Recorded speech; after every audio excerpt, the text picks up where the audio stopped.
The fourth night. My God, how it has all ended. What it has all ended in. I arrived at 9 o'clock. She was already there. I noticed her a good way off. She was standing as she had been there at that first time, with her elbows on the railing, and she did not hear me coming up to her. Nastenka, I called to her, suppressing my agitation with an effort.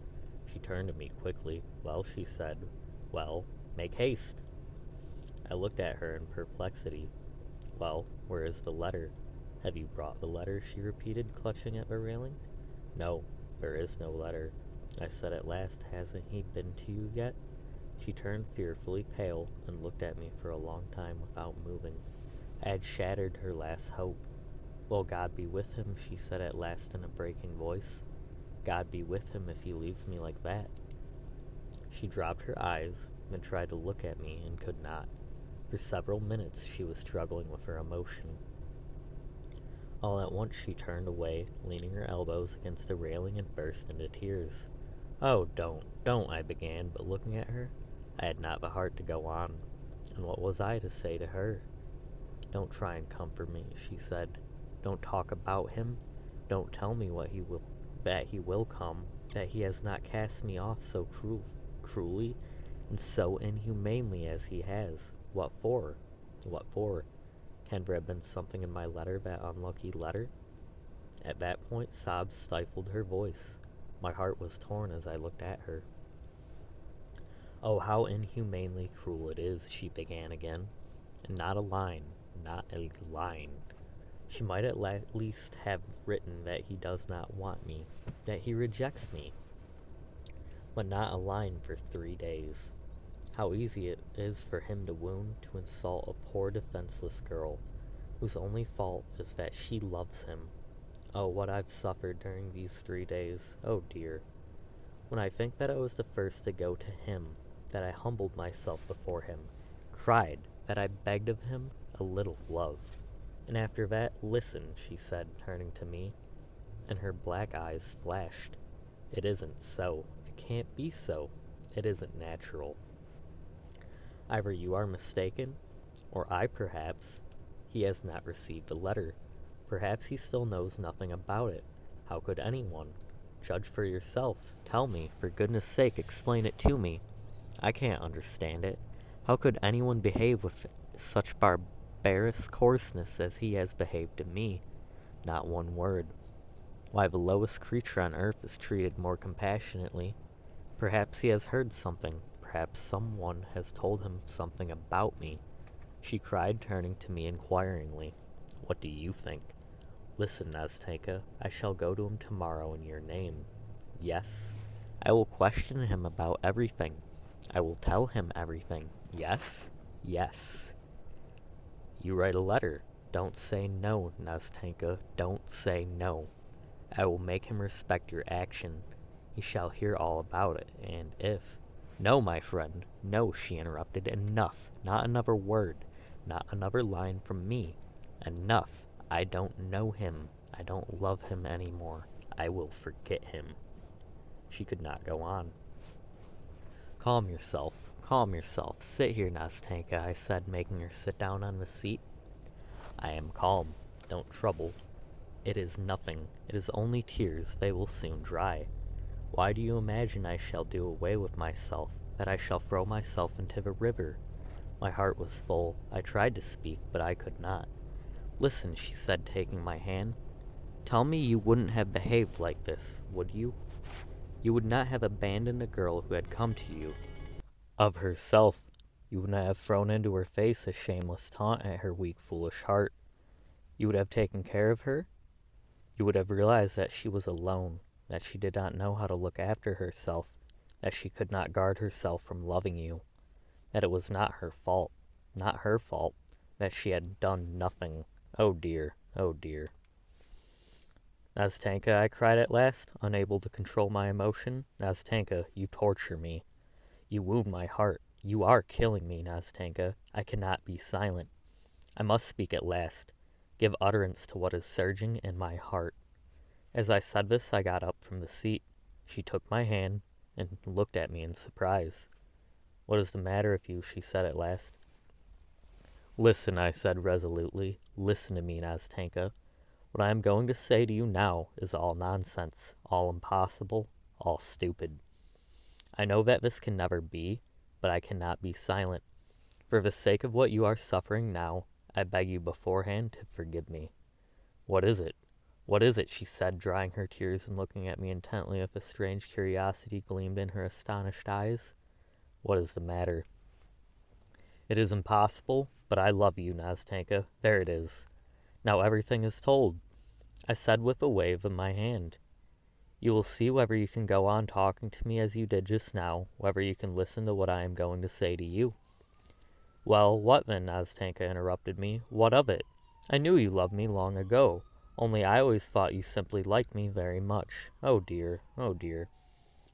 At first it was simply liking, Naztanka, but now I am just in the same position as you were when you went to him with your bundle. In a worse position than you, Naztanka, because he cared for no one else as you do. What are you saying to me? I don't understand you in the least, but tell me. What's this for? I don't mean what for, but why are you, so suddenly? Oh dear, I'm talking nonsense, but you. And Naztanka broke off in confusion. Her cheeks flamed. She dropped her eyes. What's to be done, Naztanka? What am I to do? I am to blame. I have abused you, but no, I am not to blame, Naztanka. I feel that I know that because my heart tells me I am right for. I cannot hurt you in any way. I cannot wound you. I was your friend, but I am still your friend. I betrayed no trust. Here my tears are falling, Naztanka. Let them flow, let them flow. They don't hurt anybody. They will dry, Naztanka. Sit down, she said, making me sit down on the seat. Oh my God. No, Naztanka, I won't sit down. I cannot stay here any longer. You cannot see me again. I will tell you everything and go away. Only want to say that you could never have found out that I loved you. I should have kept my secret. I would not have worried you at such a moment with my egotism. No, but I could not resist it now. You spoke of it yourself. It is your fault and not mine. You cannot drive me away from you. No, I don't drive you away. No, said Naztanka, concealing her confusion as best as she could. Poor child. You don't drive me away? No, but I meant to run from myself. I will go away, but first I will tell you all. For when you were crying here, I could not sit unmoved. When you wept, when you were in torture at being, I will speak of it, Naztanka, at being forsaken, at your love being repulsed, I felt that in my heart there was so much love for you. Naztanka, so much love. And it seemed so bitter that I could not help you with my love, that my heart was breaking, and I could not be silent. I had to speak, Naztanka. I had to speak. Yes, tell me, talk to me, said Naztanka with an indescribable gesture. Perhaps you think it strange that I talk to you like this, but speak. I will tell you afterwards. I will tell you everything. You are sorry for me, Naztanka. You are simply sorry for me. My dear little friend. What's done can't be mended. What is said cannot be taken back. Isn't that so? Well, now you know. That's the starting point. Very well. Now, it's all right. Only listen. When you were sitting crying, I thought to myself, oh, let me tell you what I was thinking. I thought that of course it cannot be Naztanka. I thought that you somehow, quite apart from me, had ceased to love him. Then I thought that yesterday and the day before yesterday, Naztanka, then I could certainly would have succeeded in making you love me. You know, you said yourself, Naztanka, that you almost love me. Well, what's next? Well, what's nearly all I wanted to tell you. All that is left to say is how I would be if you loved me. Only that nothing more. Listen, my friend, for anyway you are my friend. I am of course a poor humble man of no great consequence. But that's not the point. I don't seem to be able to say what I mean, Nastenka. I am so confused. Only I would love you so, that even if you still loved him, even if you went on loving the man I don't know, you would never feel that my love was a burden to you. You would only feel every minute that at your side was beating a grateful, grateful heart.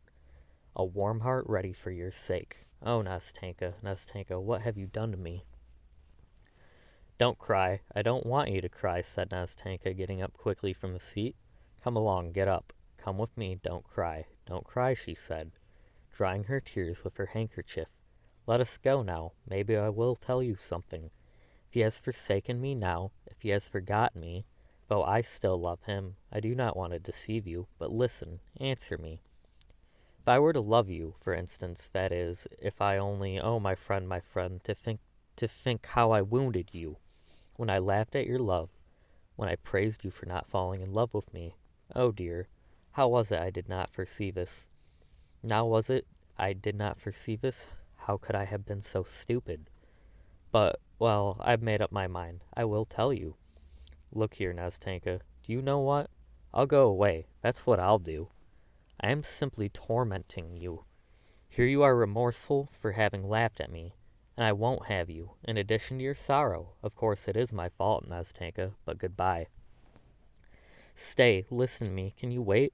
What? For? How? I love him. I shall get over it. I must get over it. I cannot fail to get over it. I am getting over it. I feel that. Who knows? Perhaps it will all end today, for I hate him. For he has been laughing at me, while you have been weeping here with me. For you have not repulsed me as he has. For you love me, while he has never loved me. For in fact, I love you myself. Yes, I love you. I love you as you love me. I have told you so before. You heard it yourself. I love you because you are better than he is, because you are nobler than he is, because he... The poor girl's emotions was so violent that she could not say more. She laid her head upon my shoulder, then upon my bosom, and wept bitterly. I comforted her. I persuaded her, but she could not stop crying. She kept pressing my hand and saying between her sobs, Wait, it will be over in a minute. I want to tell you. You mustn't think that these tears, it's nothing, it's weakness. Wait till it's over. At last she left off crying, dried her eyes, and we walked on again. I wanted to speak, but she still begged me to wait. We were silent. At last she plucked up courage and began to speak. It's like this, she began in a weak and quivering voice, in which, however, there was a note that pierced my heart with a sweet pang. Don't think that I am so light and inconstant. Don't think that I can forget and change so quickly. I have loved him for a whole year, and I swear by God that I have never, even in thought, been unfaithful to him. He has despised me. He has been laughing at me. God forgive him. But he has insulted me and wounded my heart. I do not love him, for I can only love what is magnanimous, what understands me, what is generous. For I am like that myself, and he is not worthy of me. Well, that's enough of him. He has done better than if he had decided my expectations later, and shown me later what he was. Well, it's over. But who knows, my dear friend? She went on pressing my hand. Who knows, perhaps my whole love was a mistaken feeling. A delusion, perhaps. It began in mischief, in nonsense, because I was kept so strictly by grandmother. Perhaps I ought to love another man, not him, a different man, who would have pity on me, But don't let us say any more about that, Nastenka broke off, breathless with emotion. I wanted to tell you that if, although I love him, did love him, if in spite of this you still say, if you feel that your love is so great that it may at last drive from my heart my old feeling, if you will have pity on me, if you do not want to leave me alone to my fate, without hope, without consultation, if you are ready to love me always as you do now, I swear to you that my love will be at last worthy of your love. Will you take my hand?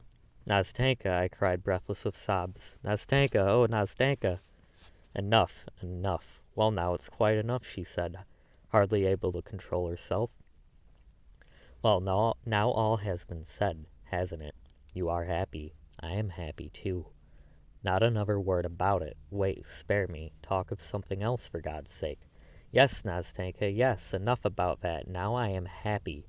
Ah, yes, Nastenka, yes, let us talk of other things. Let us make haste and talk. Yes, I am ready. And we did not know what to say. We laughed, we wept, we said thousands of things meaningless and incoherent. At one moment we walked along the pavement, then suddenly turned back and crossed the road. Then we stopped and went back again to the embankment. We were like children. "I am living alone now, Nastenka," I began. "But tomorrow, of course, you know, Nastenka, I am poor. I've only got 1,200 rubles, but that doesn't matter." "Of course not, and Granny has her pension, so she will be no burden. We must take Granny. Of course we must take Granny. But there's Martrana. Yes, and we've got Fyodor, too.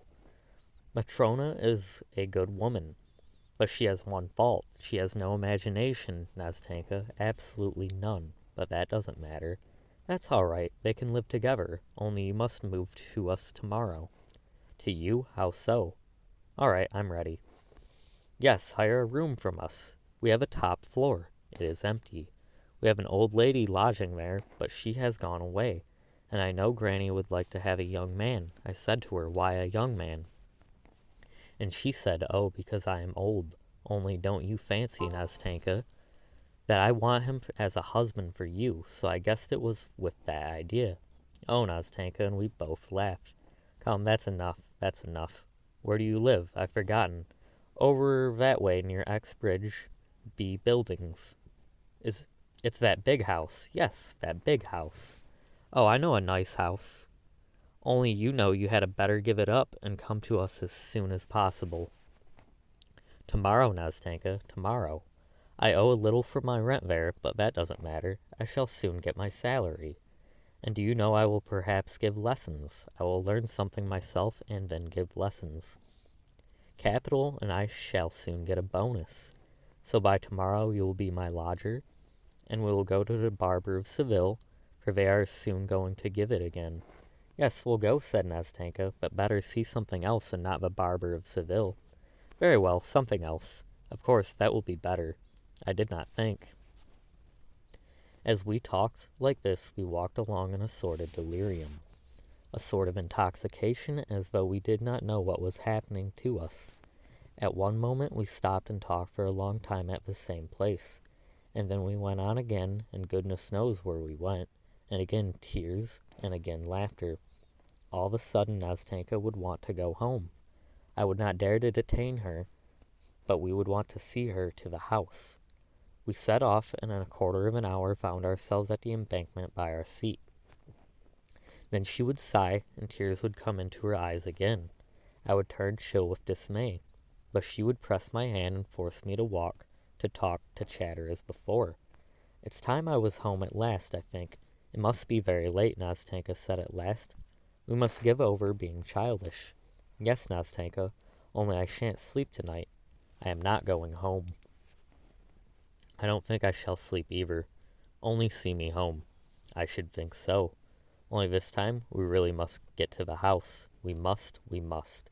Honor bright, for you know one must go home sometime." "Honor bright," I answered laughingly. "Well, come along. Come along, look at the sky, Nastenka, look. Tomorrow will be a lovely day. What a blue sky, what a moon. Look, that yellow cloud is covering it now. Look, look. No, it has passed by. Look, look." But Nastenka did not look at the cloud. She stood mute as though turned to stone. A minute later she huddled timidly close up to me. Her hand trembled in my hand. I looked at her. She pressed still more closely to me. At that moment a young man passed by us. He suddenly stopped, looked at us intently, and then again took a few steps on. My heart began throbbing. "Who is it, Nastenka?" I said in an undertone. "It is he," she answered in a whisper, huddling up to me, still more closely, still more tremorously. I could hardly stand on my feet. "Nastenka, Nastenka, it's you!" I heard a voice behind us, and at the same moment the young man took several steps toward us. My God, how she cried out, how she startled, how she tore herself out of my arms and rushed to meet him. I stood and looked at them, utterly crushed. But she had hardly given him her hand, and hardly flung herself into his arms, when she turned to me again, was beside me again in a flash. Before I knew where I was, she threw both arms around my neck and gave me a warm, tender kiss. Then, without saying a word to me, she rushed back to him again, took his hand, and drew him after her. I stood a long time looking after them. At last the two vanished from my sight. Morning. My night ended with the morning. It was a wet day. The rain was falling and beating disconsolately upon my window pane. It was dark in the room and gray outside. My head ached, and I was giddy. Fever was stealing over my limbs. "There's a letter for you, sir. The postman brought it," Matrona said, stopping over me. "A letter from whom?" I cried, jumping up from my chair. "I don't know, sir. Better look. Maybe it is written here from whom it is." I broke the seal. It was from her. "Oh, forgive me, forgive me. I beg you on my knees to forgive me. I decided you in myself. It was a dream, a mirage. My heart aches for you today. Forgive me, forgive me. Don't blame me, for I have not changed to you in the least. I told you that I would love you. I love you now. I more than love you. Oh my God, if only I could love you both at once. Oh, if only you were he. Oh, if only you were he," echoed in my mind. I remembered your words, Nastenka. "God knows that I would do for you now. I know that you are sad and dreary. I have wounded you. But you know when one loves a wrong, it is soon forgotten, and you love me. Thank you, yes, thank you for that love, for it will live in my memory like a sweet dream which lingers long after awakening. For I shall remember forever that instant when you opened your heart to me like a brother so generously accepted a gift of my shattered heart to care for it, nurse it, and heal it. If you forgive me, the memory of you will be exalted by a feeling of everlasting gratitude which will never be effaced from my soul. I will treasure that memory. I will be true to it. I will not betray it. I will not betray my heart. It is too constant. It returned so quickly yesterday to him to whom it has always belonged. We shall meet. You will come to us.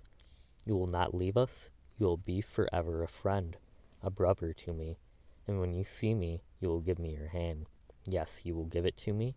You have forgiven me, haven't you? You love me as before. Oh, love me, do not forsake me, because I love you so at this moment, because I am worthy of your love, because I will deserve it, my dear. Next week I am to be married to him. He has come back in love. He has never forgotten me.